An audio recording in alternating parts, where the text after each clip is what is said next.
1500 ஆண்டுகளுக்கு முன்னே உங்கள் பிள்ளைகளை கொஞ்சுங்கள் என்ற ஒரு வார்த்தை எங்கள் பெருமானார் சொன்னார். என்ன அழகா சொல்றாங்க தெரியுமா? மன்கான லஹு சபியுன், ஒரு ஹதீஸ்ல வருது, ஃபல்யதசாபா லஹு, எந்த வீட்டில் குழந்தைகள் இருக்கிறதோ அந்த வீட்டில் இருக்கிற அத்தாவும் அம்மாவும் பெரியத்தாவும் சித்தப்பாவும் மாமாவும் சித்தியும் கொஞ்ச நேரம் குழந்தைகளாக மாறுங்கள். நாங்க சந்ததிகளை அப்படி வளர்க்கறதெல்லாம் இல்ல சார், நீங்க மாத்தணும். சூரத்துல் கஹ்ஃப்ல 3 செய்திகளை பற்றி அல்லாஹ் சொல்றான். ஒரு எத்தீமான ஒரு பையனுடைய செவரை மூசா அலைஹிஸ்ஸலாம் நிப்பாட்டி வச்சாங்க. அந்த ஊர்ல போய் சோறு கேட்டாங்க, தரல. போய் வேலையை செஞ்சு செவத்தை நிப்பாட்டி வைக்கிறாங்க. நிப்பாட்டி வச்ச உடனே அவர் கேட்டார், இந்த செவத்தை ஏங்க நிப்பாட்டி வைக்கிறீங்க? சோரே தரல இந்த பயலுக, இது எதுக்கே உனக்கு வேலைன்னு மூசா அலைஹிஸ்ஸலாம் அந்த ஹிதர் அலைஹிஸ்ஸலாத்திட்ட கேட்ட வரலாறு வரும். அதுக்கு பதில் சொல்லும் போது ஹிதர் அலைஹிஸ்ஸலாம் சொல்லுவாங்க, வகான அபூஹுமா சாலிஹா, வகான அபூஹுமா சாலிஹா, இந்த பையனுடைய பெற்றோர்கள் இருக்கிறார்களே நல்லவர்களாக இருந்தார்கள். அதுக்கு விளக்கம் எழுதுகிற பெருமக்கள் கீழே எழுதுவாங்க, அவங்கத்தான் நல்லவரா இல்ல, அவங்க 7வது தலைமுறையில அவங்க தாத்தாவோட தாத்தாவோட தாத்தாவோட தாத்தா 7வது தலைமுறையில ஒரு நல்லவர் இருந்தார், அல்லாஹ்வுக்கு பிரியமான ஒரு வழி இருந்தார். அந்த 7 தலைமுறையாக அந்த சொத்தை அல்லாஹ் பாதுகாத்து கொண்டு வந்தான். நல்லா யோசிச்சு பாருங்க, 7 தலைமுறை அவருக்கான அந்த சொத்துகள் பாதுகாக்கப்பட்டு அந்த பிள்ளைக்கு அதுக்கப்புறம் வரையும் போகுது. இன்னைக்கு நாம் அனுபவித்துக் கொண்டிருக்கக்கூடிய எல்லா நலவுக்கும் நம்முடைய முன்னோர்கள் காரணம், நம்முடைய பெத்தவங்க காரணம், நம்முடைய தாத்தாக்கள் காரணம். அவங்க செஞ்ச அந்த துவாக்கள் அல்லாஹ் நம்மளை இப்படி வைத்திருக்கிறார். கொஞ்சம் யோசிச்சு பாருங்க, நம்மளோடு படித்தவர்கள் எங்க இருக்கான்? காணா போயிட்டான். நிறைய பேர் வேற எங்கெங்கே இருக்கான். ஆனால் இன்றைக்கு எல்லா வசதிகளோடும் நாம் இருக்கிறோம் என்று சொன்னால், நம்முடைய மூதாதையர்கள், நம்ம ஊருக்கு வந்தவங்க, நமக்காக வேண்டி பிரார்த்தனை புரிந்தவர்கள், அந்த பிரார்த்தனையை அல்லாஹ் ஏற்றுக்கொண்டு சுக வாழ்க்கையை தந்திருக்கிறான். கார்ல போறோம், பெரிய வீடு வச்சிருக்கோம், இதுக்கு பின்னாடி எல்லாம் நம்ம அறிவல்ல.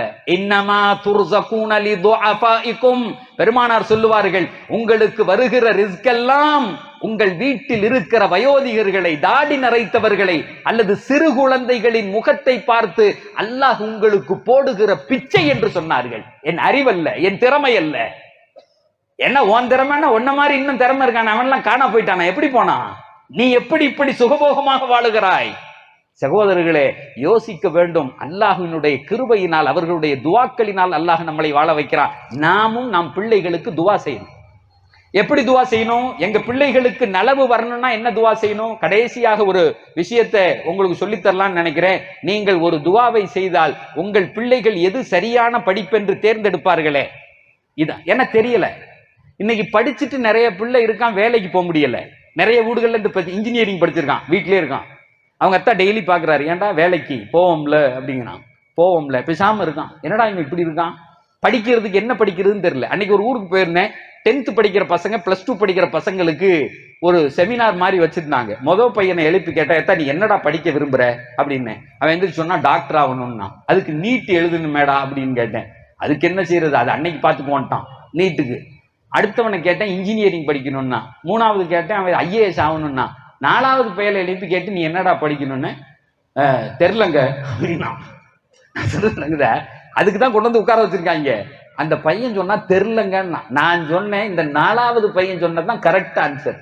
நம்ம என்ன செய்ய போறதுன்னு நமக்கு தெரியாது. நீட் எழுதி பாஸ் பண்ணி நம்ம அதுக்கு போறோமா இல்லை. அதுக்கு ஒரு செய்தியை ரசூலுல்லாஹ் சொல்லி தந்தாங்க.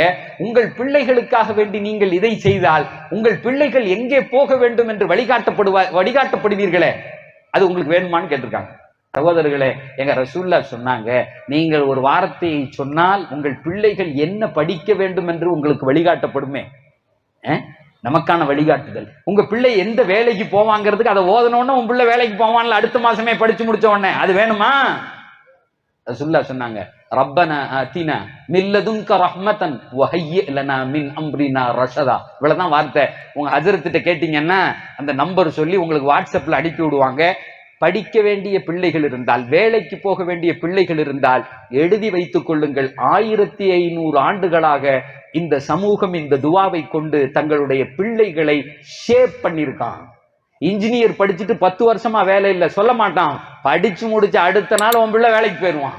அந்த பிள்ளைக்கு என்ன தேவையோ அதை மிகச்சரியாக காட்டுகிற அறிவை அல்லாஹ் உங்களுக்கு தருவான். இந்த வார்த்தையை நீங்கள் மீண்டும் மீண்டும் சொன்னால் குடும்பத்தில் சந்தோஷம் நிலவும். உங்களுடைய சந்ததிகளை சிறந்த சந்ததிகளாக உங்களால் உருவாக்க முடியும்.